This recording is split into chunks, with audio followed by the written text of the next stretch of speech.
Okay, so the event is now live. We're still letting people in.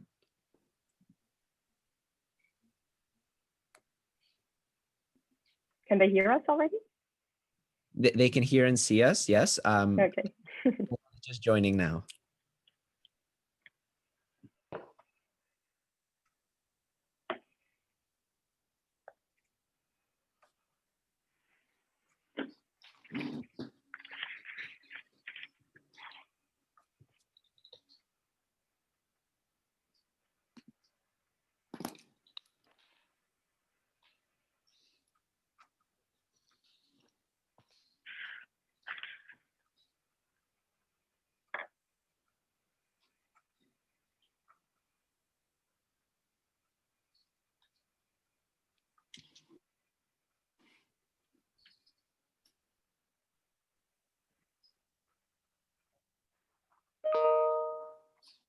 Need to get that on.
Maybe we can just give it another 30 seconds to 1 minute while we still let some more people join. Welcome, everyone.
I thought I turned this off.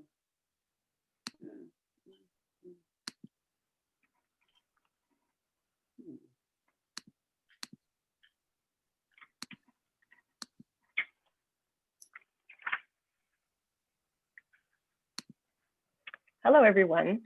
It is my great pleasure to welcome all of you to our panel today on business engagement in global governance, Boon or Peril. My name is Ayelet Berman, and I am Senior Research Fellow at the Center for International Law at the National University of Singapore, and I'll be moderating this panel. Before we begin with the panel itself, the organizers have asked me to make a housekeeping note, and that is that this panel is CLE credit approved. There is a code for the CLE credit. Eric will share it with you. Because this code will not be shared after the panel, please take note of it now and fill out the affirmation form and send it to the email that you see now on the slide by the 6th of November. We'll show the slide again towards the end of the panel.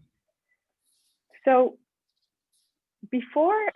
Now that we can move on to substance, before I introduce the panelists, I'd like to begin with a short introduction of the topic of the panel today. So I think if we look at global governance, one of the main developments in the past 2 to 3 decades have been that many intergovernmental organizations, multilateral organizations like the United Nations or World Bank, have opened up to non-state actor participation. By non-state actors, I mean business organizations, NGOs, civil society, philanthropic foundations. We see an opening up of decision-making and rule-making processes to these actors. And while, of course, there's a divergence between different institutions or different policy fields where we see more or less or different kinds of engagements, it is kind of a trend which we see across the board. And there is barely any organization these days which does not have some kind of access to non-state actors. So we definitely can speak about this kind of transformation in terms of non-state actors to global governance. Just to give you a sense, an anecdotal example, to give you a sense of how much this has grown over the years, if you look at the United Nations Economic and Social Council, in 1948, 41 NGOs had consultative status with the organization. By 2011, there were 3,500. And now, less than 10 years later, we're already at 5,451 NGOs with consultative status. And this is really just about speaking about NGOs with formal status. We also have non-state actors that are participating in other informal modes, be it through notice and comment or other kinds of informal consultation, outreach bodies. We don't have time to get into this now in the intro, but just to give you really kind of an anecdotal example of this trend. The thing is that non-state actors aren't only participating more in formal intergovernmental organizations, but we also see a lot more activity in informal kind of governance bodies like multi-stakeholder partnerships or networks. Think of Gavi, the Global Vaccine Alliance, or ICANN, which sets internet standards. These are all multi-stakeholder partnerships. And I think we'll see more of them in years to come, not least because if we look at the Sustainable Development Goals, one of the main, they really kind of embrace partnerships as the governance mode for reaching the goals. And there are, of course, other drivers, which I hope we'll have time to speak about today. Another kind of engagement which we increasingly see is that non-state actors are donating funds actually to international organizations. So if we look at the UN, about 15% of funding these days comes from non-state actors. So all of these are really broad developments that we see in terms of non-state actor participation. The panel today we want to focus and zoom in on one kind of participation, and that is by business actors. Which also are undergoing this kind of transformation in engagement. And what we want to try to do in the very short time that we have today is touch upon what is really happening, kind of what are the trends in terms of business engagement in global governance, why this is happening. And I think most importantly, we want to get what the benefits and the risks are, because I think we can all appreciate that having engaged can have many benefits like information or resources. Driven, there really is a greater risk for conflicts of interest with international organizations, which we expect to protect the public interest. So against this background, I'm delighted that we have 4 excellent speakers today. They all come from different sectors, so I hope this will really allow for rich discussion, with shining light from different perspectives on this issue. So first of all, Igor da Silva Barbosa, he's the first secretary of the Permanent Mission of Brazil to the United Nations in Geneva, deals mostly with WHO issues. MJ Durkee is the Allen Post Professor of Law at the University of Georgia. Her research focuses on global governance, lobbying, international organizations, and international lawmaking. Christina Dogirdas is Professor of Law at the University of Michigan. She teaches and writes in the fields of international law and international institutions. And Nancy Tevenen serves as an external general counsel for the United States Council for International Business and the US National Committee to the ICC International Court of Arbitration. So without further ado, let's move on to our discussion. And I'd like to begin with MJ. you're an academic and have been working on these issues, researching and writing on these issues for quite a while. I'd like to ask you, what have you found to be some of the main benefits and costs of engaging non-state actors, especially business, in international rulemaking? And what have kind of been the arguments out there that have been made for their inclusion or exclusion from international lawmaking? So to you, MJ. So thanks very much, Ayelet, and it's great to be here on this panel with all of you. And I can see a list of attendees who are in the room, and it's nice to imagine all of your faces in the room with us, even though I can't see them. So you asked about benefits and costs, and this panel is called Boon and Peril. And I think both of these dichotomies really capture the tension in this area, where businesses can both assist and threaten important agendas, global public agendas on the global stage. So this is an area where we really do need to find some kind of Aristotelian mean, if you will, to capture the benefits and tamp down the costs. And we have great historical examples of both the threat and the benefit of business engagement on the global stage.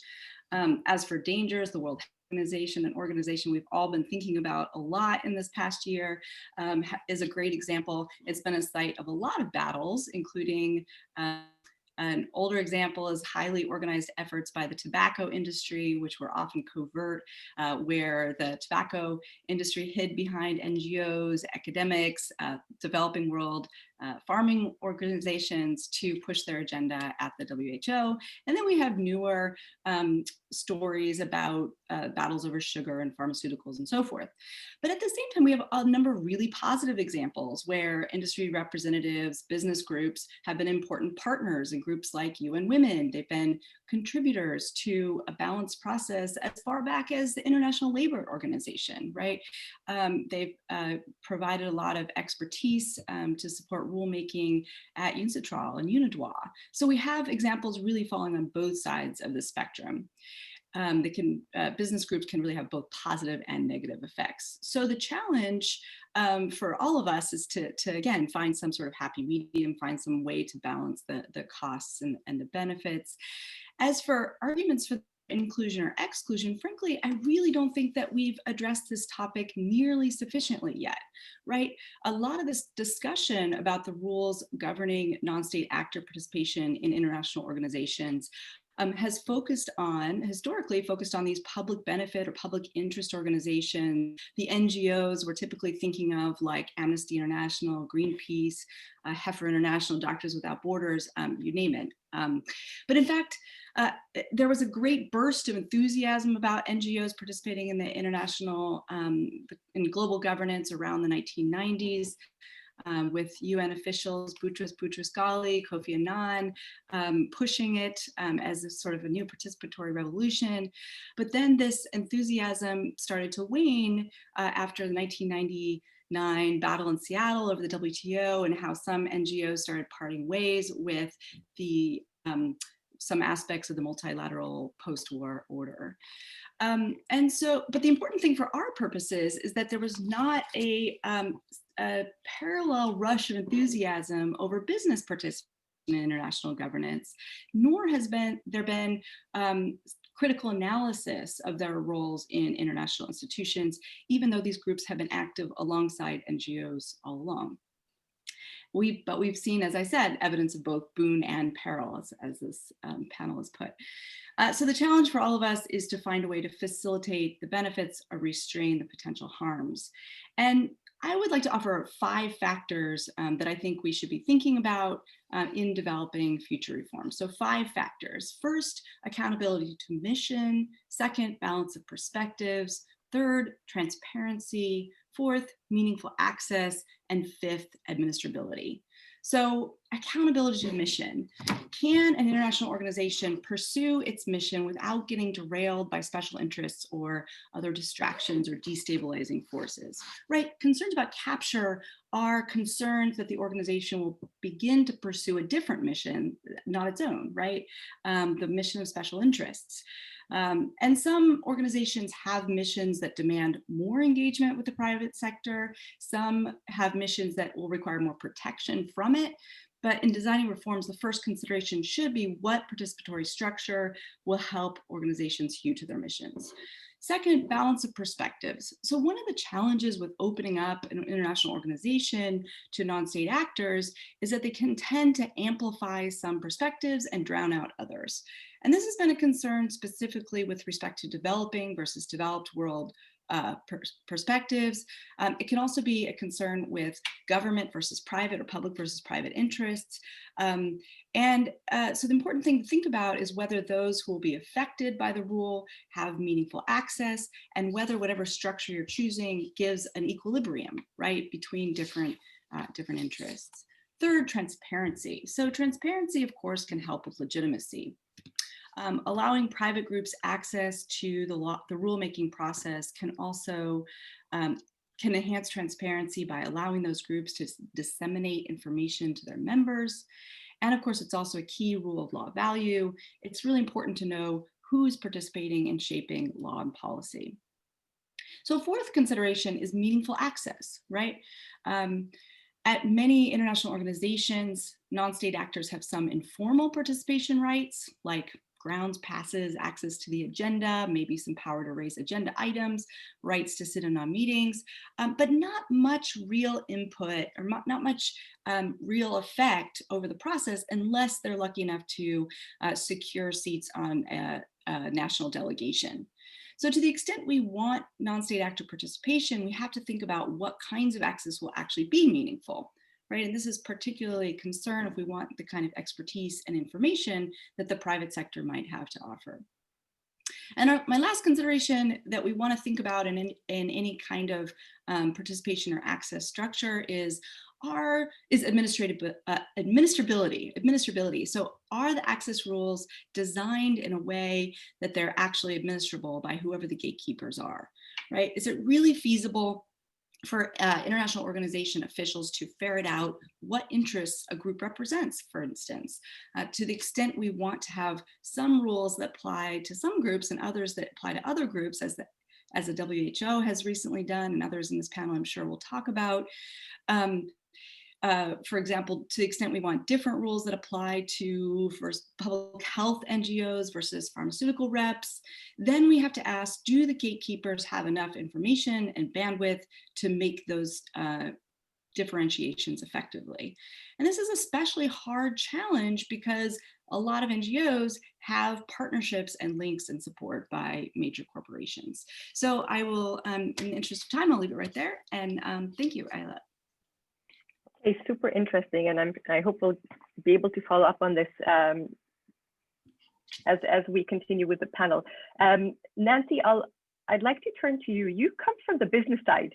You're with an organization that actually represents business in international organizations, in international policy making, essentially a lobbying organization.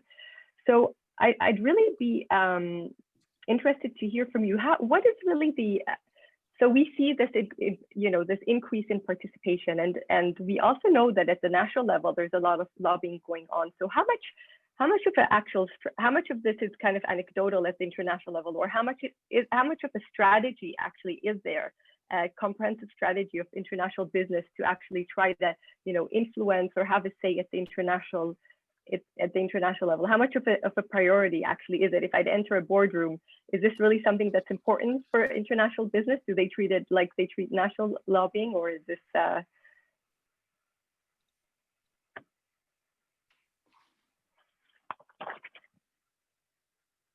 Nancy, I think you're on mute. Thank you. Thank you so much. Thank you for the question, Ayelet.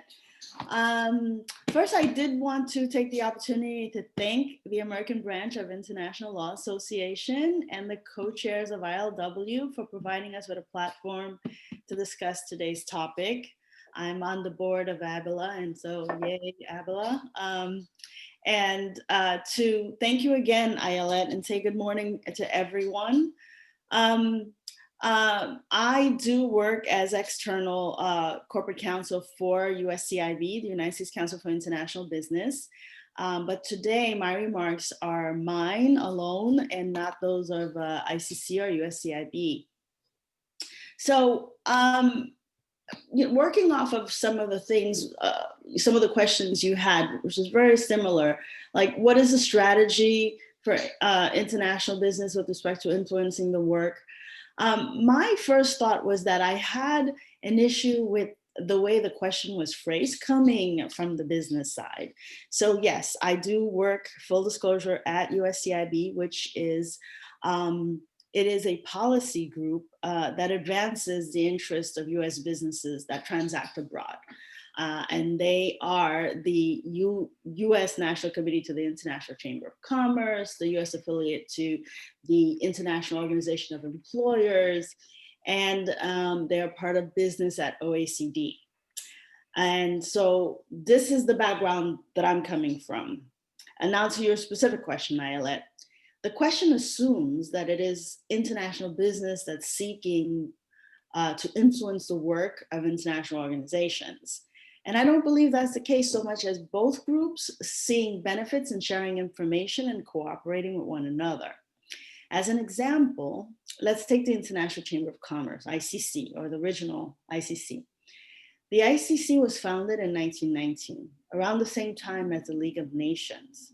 But it was founded by a bunch of businessmen who had international transactions, who saw that there was a gap, that there was a lack of rules and regulations to direct how international business should be done.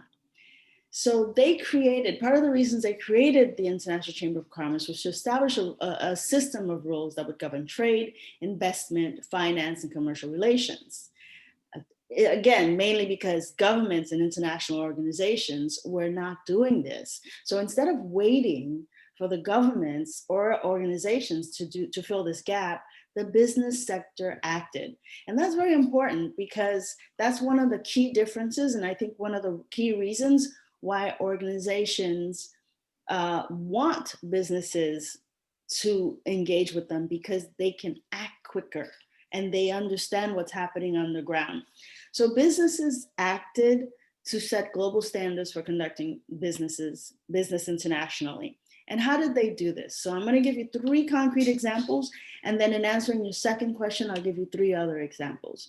The first is in 1923, the ICC established the International Court of Arbitration to help resolve international commercial disputes. This was because the businesses, when they invested abroad or had business with other parties abroad, saw that disputes were inevitable. So they thought about a quick and efficient way to help resolve those disputes. 10 years later, they came up with the UCP, full name, Uniform Customs and Practice for Documentary Credits. Many of you would have heard of it in law school. So those are a set of rules for the issuance and use of letters of credit used by bankers and commercial parties in over 175 countries in trade finance. So they have a system to help resolve disputes. They have a system to help with respect to payment. And then 3 years later, they establish Incoterms, which you might have heard of, are sort of a language, an agreed upon language of terms between buyers and sellers, importers and exporters, from the time they purchase goods to the time it's actually delivered to its end destination. It determines the rights and obligations of parties. So these are now, today, Incoterms are considered a codified global contractual standards.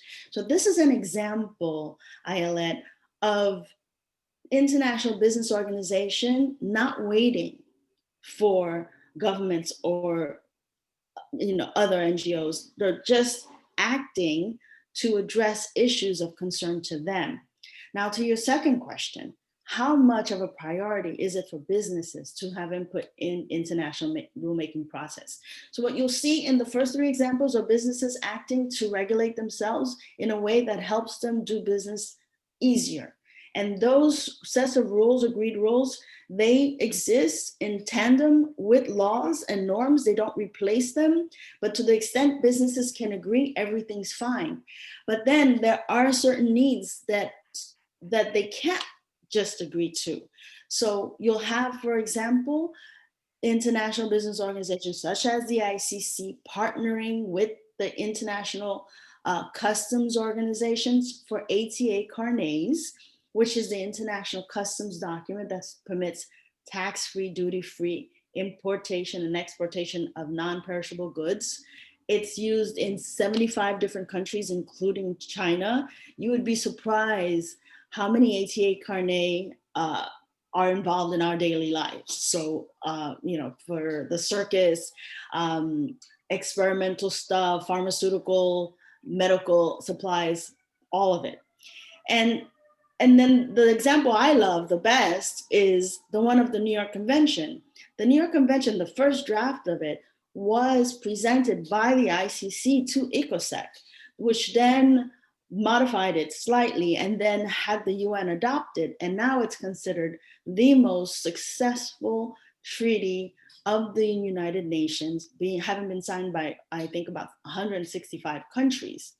And then next you have ICC's International Commercial Crime Services, right? So this is a service of Maritime Bureau, financial investigations, counterfeit intelligence, and a group of law firms that are expert at asset tracing and going after financial fraudsters. Again, part of the reason they created this was to provide the business community with a centralized commercial crime fighting body, and they have to partner with the international crime fighting bodies to do that. So what you see there is, to the extent businesses are unable to go alone, to go it alone, they will partner with the United Nations and other international organizations, again, as is normal, to advance the goals of, their stated goals, for example, ICC, freedom of trade, movement of goods and peoples, and economic growth and better welfare for communities. So to your last question, what do we see as the tactics that businesses use?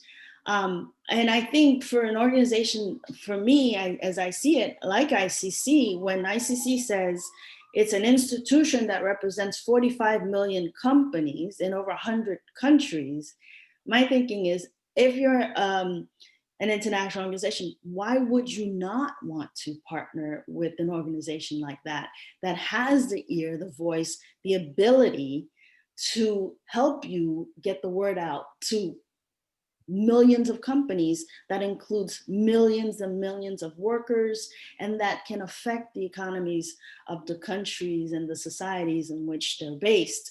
So I do think what international business organizations do is a no-brainer. They say, look at who we are, what we've done, and look at our reach. And then their ability to pool resources and to mobilize quickly and effectively to tackle issues that are relevant to people's lives. So that's. Thank you, Nancy. I think you've really highlighted some of the benefits, on the benefit side of why businesses want to get involved and why international organizations like to work with them. I'd like to move on to you, Christina. So you've been working quite a lot on the rise of funding, right, by non-state actors in international organizations. So that's a really interesting development, because that was something that really didn't exist in the past and has increased in recent years. So perhaps you could, speak about why really do we see this happening in recent years, and what do you think are the risks and the opportunities that are attached to this very interesting development? Sure. So thank you, Ayelet. Thank you, MJ, Nancy, Igor. I'm delighted to be on this panel with you, even if it's online rather than in person. So let me provide a little bit of context for the discussion here that we're having about non-state actors, because I think sometimes when we're talking about the risks and benefits associated with participation by non-state actors, we have in mind an implicit comparison, right? Which is, what does this look like if it's only states that are determining what happens at international organizations? And I think it's important to make that comparison explicit, to remember that actually there are risks all around, right? The risks are not unique to participation by non-state actors along any dimension.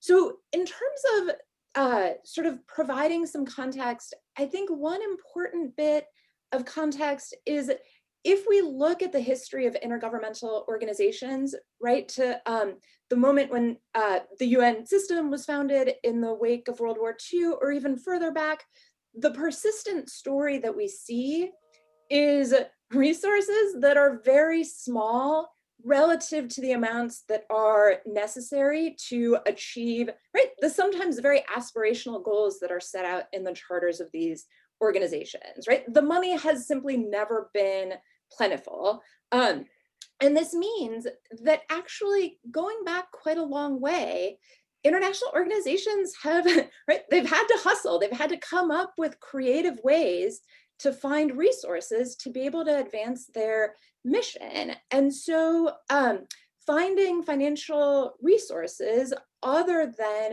those that are provided by member states through their dues, that are international obligations by virtue of being members of international organizations.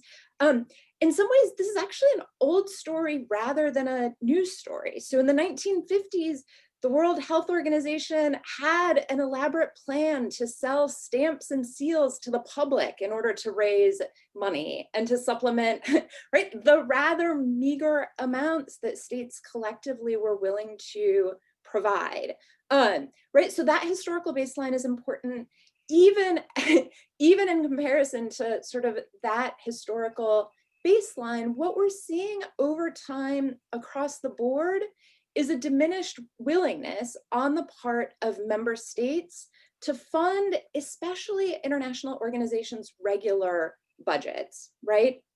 And here I think a couple of things are significant. One is this trend is likely to only accelerate in coming years as governments are feeling pinched as a result of the economic havoc that is being wreaked by the COVID pandemic, right? Governments are not going to be flush with cash for any priorities going forward. And so I think that international organizations are going to be feeling the consequences of national governments' budgetary shortfalls. So I think that this, right, this lack of fund, this pressure to come up with alternative sources of funding is one that is only going to increase going forward.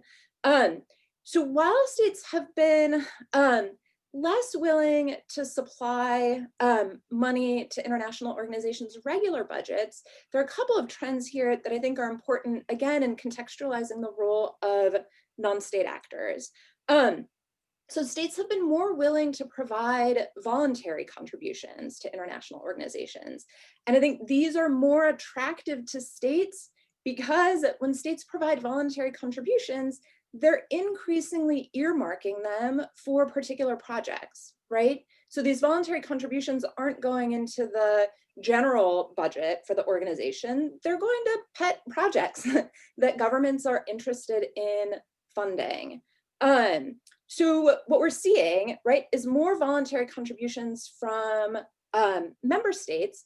We are also seeing more voluntary contributions from non-state actors, probably especially prominently foundations rather than businesses. So in the context of the World Health Organization, the Bill and Melinda Gates Foundation, for example, has become a very big funder. But Bill and Melinda Gates Foundation, when they're providing money to the WHO, right, it's not going into the general coffers, it's going for specific projects that they pick out. And why does this matter? And I want to point out that this matters both when we're talking about state and non-state actors. This comes back to the point that MJ made about accountability to mission, right? And I want to point out here that actually there's a question of how do we define the mission? There's a risk that when international organizations are increasingly reliant on voluntary contributions, again, from governments and non-state actors alike, that the way that the mission is being defined is not through a deliberative process where priorities are set right across the range of activities that an organization might enter into, and also going forward over time. in fact, de facto, the mission is determined through the aggregation of the individual decisions that funders are making when they provide voluntary contributions. And this is true whether we're talking about state or non-state actors. And so one real risk that we need to take into account is that governance mechanisms of international organizations are being hollowed out as a result of where this money is coming from, right? So we have to think not only about the alignment between what non-state actors are providing and organizations' missions, but this question of how organizations' missions are being defined in the first place and who's doing that defining and by what process. So in terms of thinking through some of the risks that are specifically associated with non-state actors, Igor is going to be speaking next. And so actually I'll leave to him some of the risks that were perceived by engagement with non-state actors when it comes to funding and other kinds of engagement as well. But I want to focus on one benefit, and that has to do with the resilience of international organizations at a moment when there's a lot of anxiety, right, about international law and international institutions. And that's this, right? The more diversified the portfolio of funders for international organizations, the more resilient the institutions can be, right? The less vulnerable they are to the possibility that any individual funder will say, you know what, I'm leaving and I'm taking my money with me. We'll come back again in the particular context of the World Health Organization and the decision by the United States to withdraw from the World Health Organization. This is quite a consequential decision. And to the extent that non-state actors are available to soften the blow, this is potentially quite an important advantage. And again, what I want to point out is that when it comes to assessing any individual source of funding, it's a mistake to look at them individually. What you really want to look at is the whole picture and the way that the risks and benefits might be balanced out once we take into account all of the different potential funding sources for intergovernmental organizations. Okay, that's super interesting, Christina. Thank you so much. I'll look at it less critical now after I've heard you speak about all the advantages. And you're right, we need to think of it perhaps in a broader and you know, what are the alternatives actually kind of way rather than just comparing to just state-based funding. I'd like to move on to Igor. Igor, you've been in Geneva, have been working, were part in the negotiations, if I'm not mistaken, right? You were actually part of the negotiations. It's certainly part of the completion and the adoption of the WHO framework and of engagement with non-state actors, which is really kind of an innovation because there aren't really many other international organizations which have kind of set up such a framework. So perhaps you could, you know, tell us a little bit more about what FENSA really is, what does it seek to do, and why it came about. Why did it come about in the WHO of all organizations, and also whether you think it's effective in achieving its goals. Maybe a lot of questions, but whatever you can address. Yes, thank you very much, Aile, and of course, thank you for the organizers. It's an honor to participate in this International Law Weekend. It's always a pleasure to make this interface between the work as is in the real world and also the academic.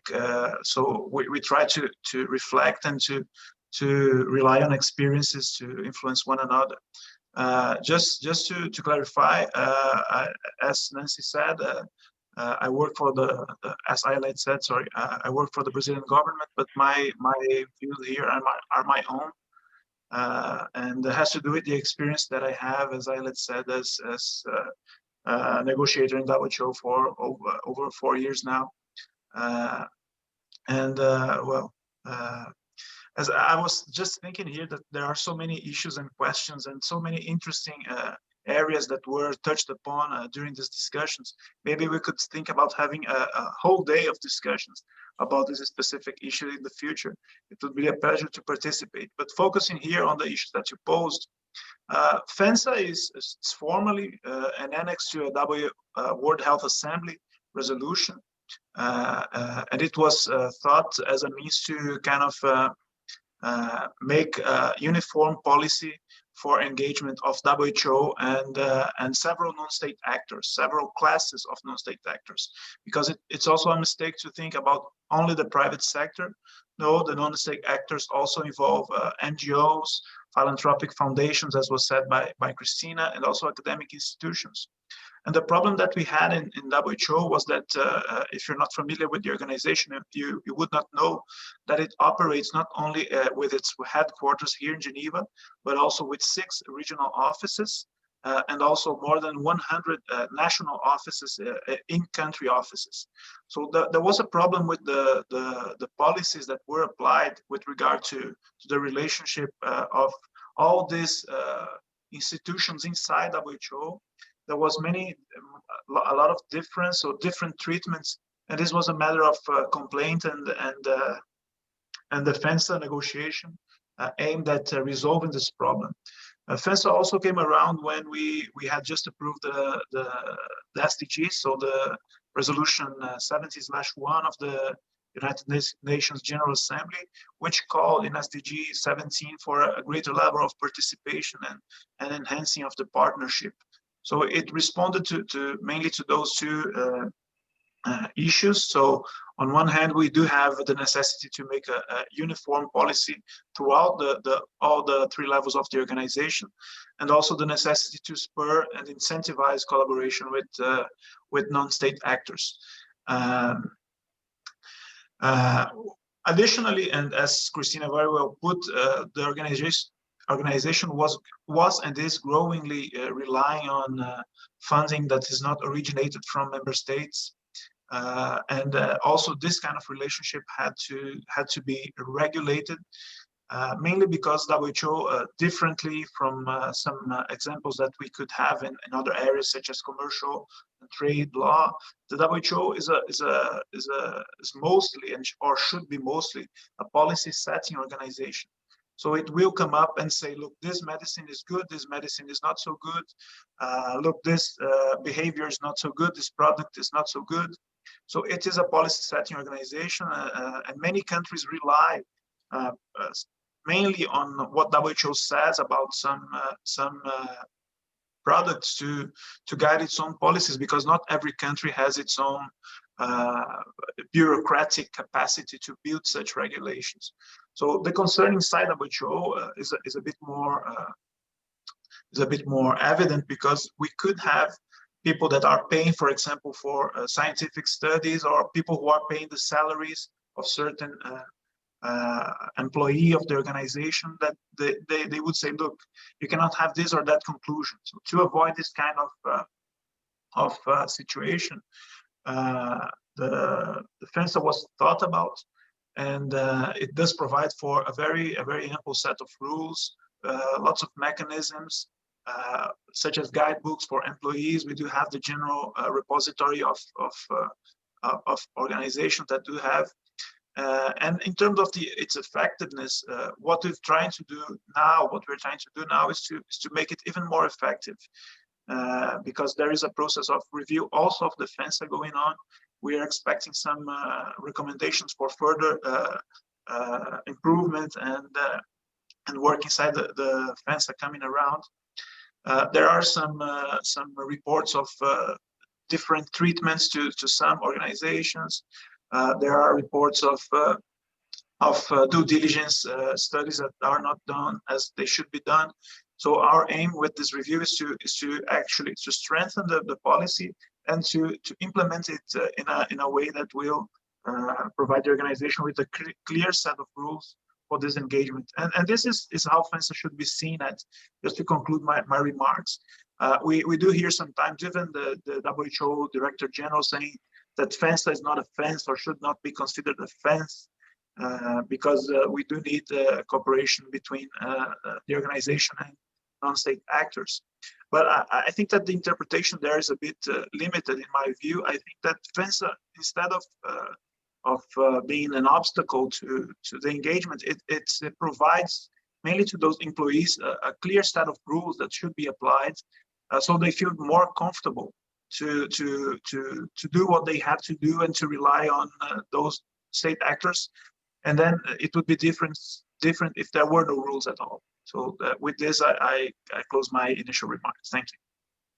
Okay, thank you very much, Igor. We only have 15 minutes left.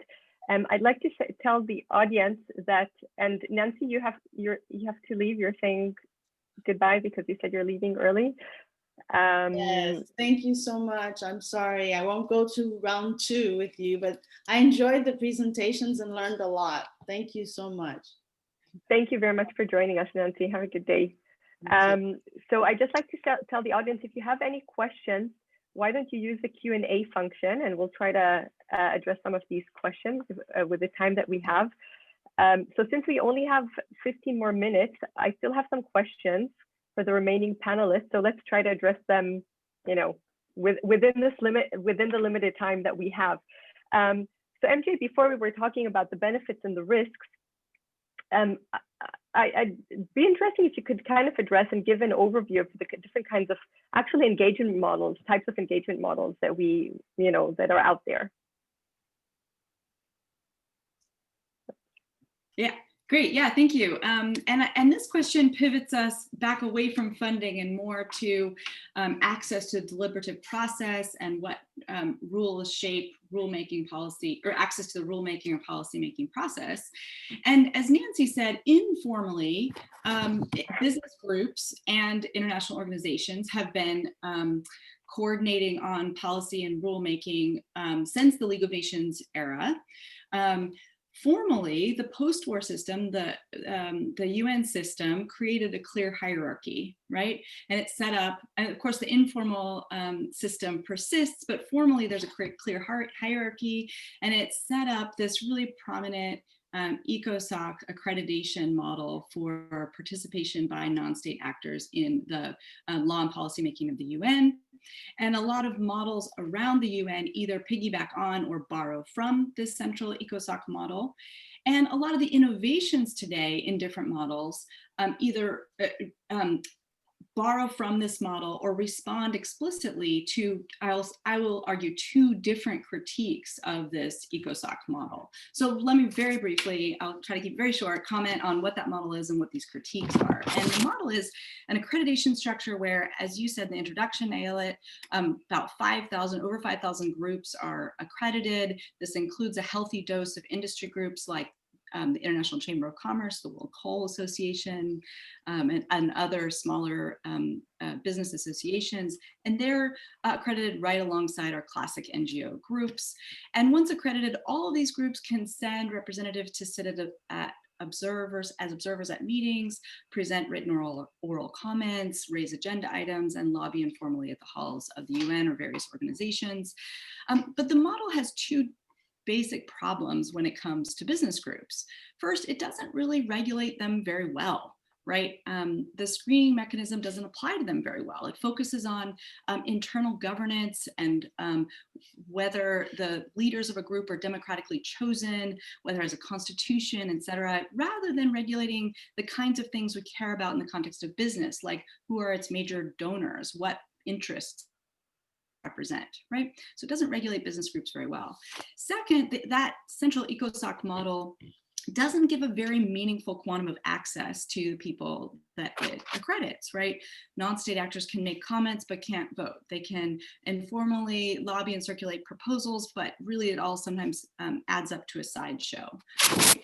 So if we're thinking about Boon versus Peril, the standard model doesn't give tremendously meaningful participation and doesn't do much to guard against capture.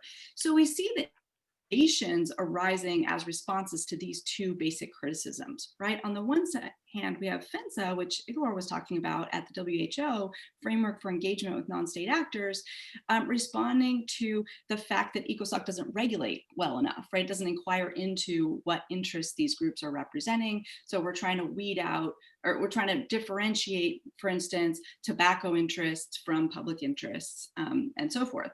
The other set of innovators respond to the other critique, and that is the lack of robust participation opportunities.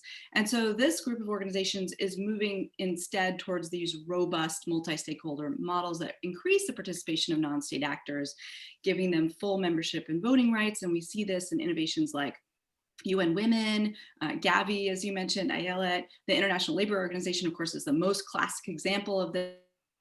Also these newer organizations like the Global Fund to Fight AIDS, tuberculosis, malaria, et cetera. So which of these reforms to choose really depends on an organization's distinctive needs. And it'll be interesting to see whether we see new models emerge that aren't falling into both of these reactive buckets, right?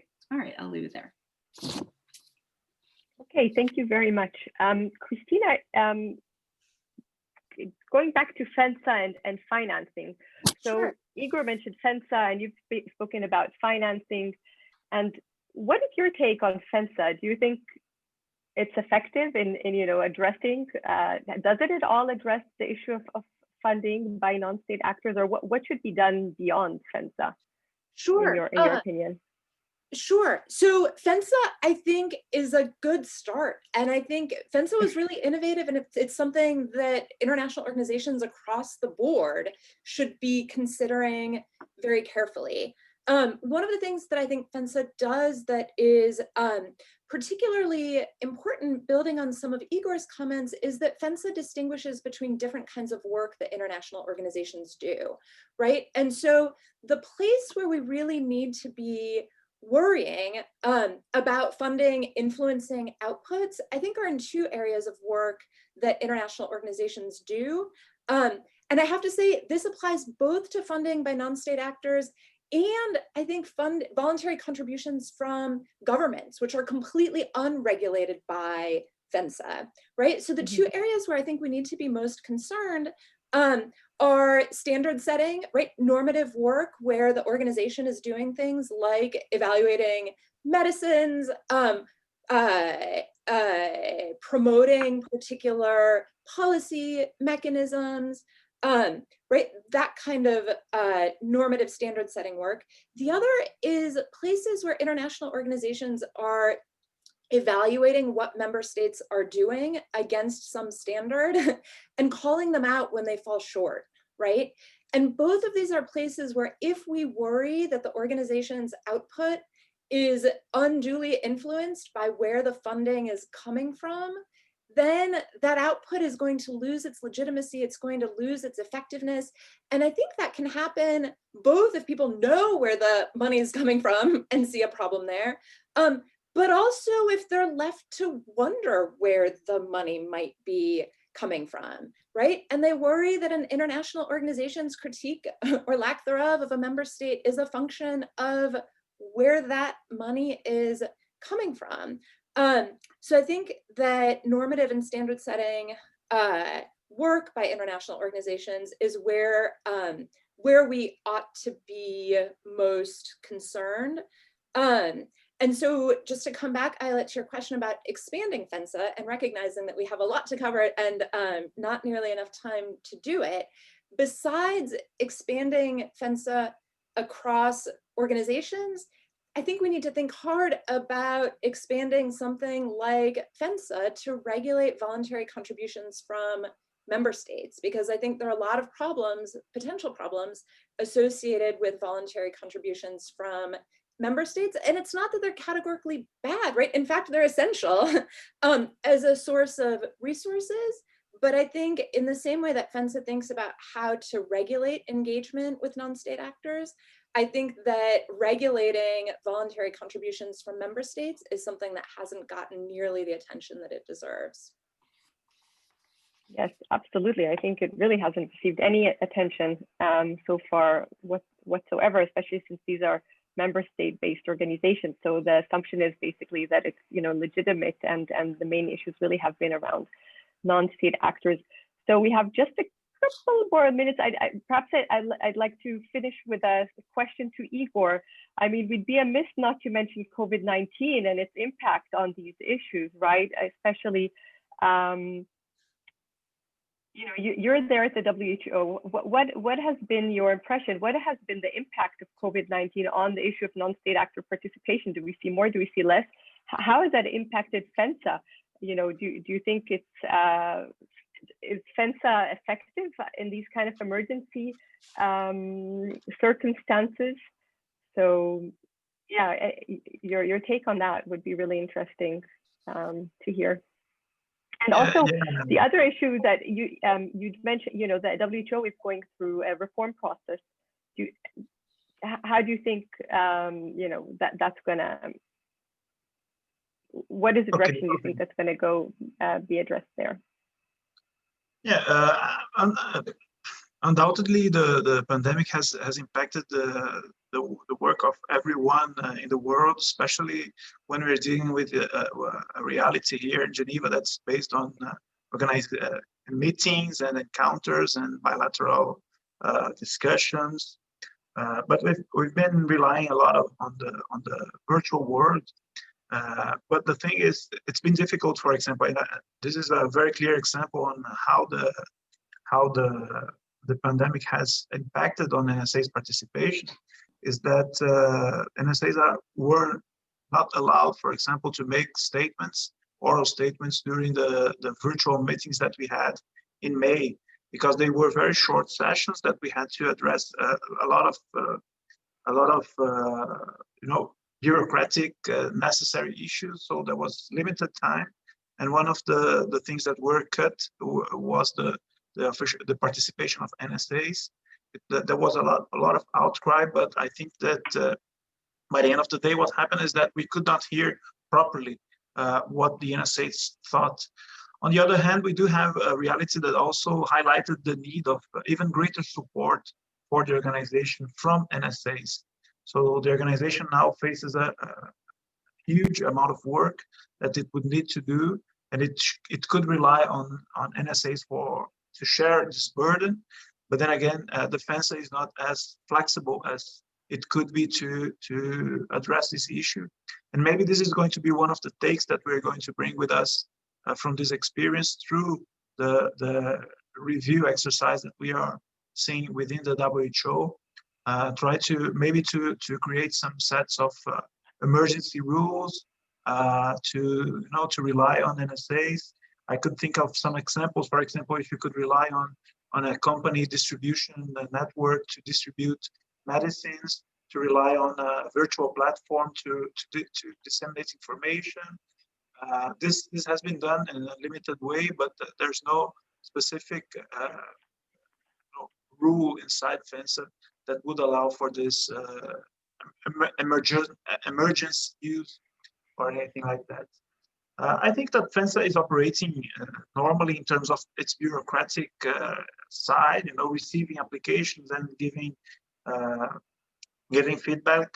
But I think that this is not enough. We have to see it more impactful in the real world and allowing those partnerships in a way that does not menace the independence and technical capacity of the organization. And as I said before, this is a very interesting topic, and Christina particularly touched upon issues that would merit further discussion, such as this definition of mission and how the money is kind of setting the agenda. This has to do with the voluntary contributions bit as well, because you just pay for what you want to see and not necessarily it's what's best for the organization or for global health. Thank you. Okay, thank you, Igor, so much. We're really at the end of the panel. Eric, if I could just ask you to upload the slide with the code. Thank you very much.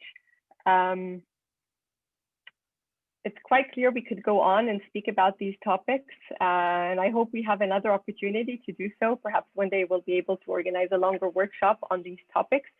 I think definitely the main takeaway coming from this is that a lot is going on. There is a lot of engagement going on that many organizations have been introducing reforms, allowing for more participation on the one hand, because of the benefits which have been outlined, but on the other side, there's really not much regulation of the risks yet going on. So those are the issues.